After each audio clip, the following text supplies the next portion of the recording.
我叫 Anastasia， 来自俄罗斯莫斯科。2005年，一个人来到中国，去重庆留学。你好，要吃那个板面，要加辣椒。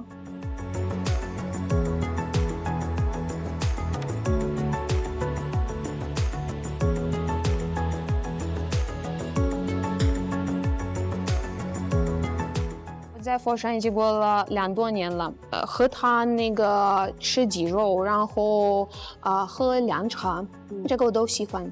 字不学，非所以；又不学，老何谓。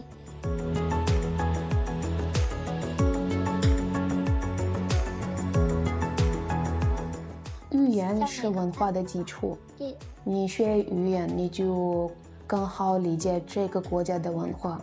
这个国家的智慧，这个国家的传统。我爷爷他有一个大学的同学是中国人，他们两个相互写信了，然后保持了那个联系。我爷爷一直给我说的，你要选择中文，中文是未来的语言。我觉得我女儿的中文比我好，她的中文是中国人的中文，我的中文是外国人的中文。去过中国不少城市，我感觉佛山有种与众不同的风格，这里随时随地都会给你带来意想不到的惊喜。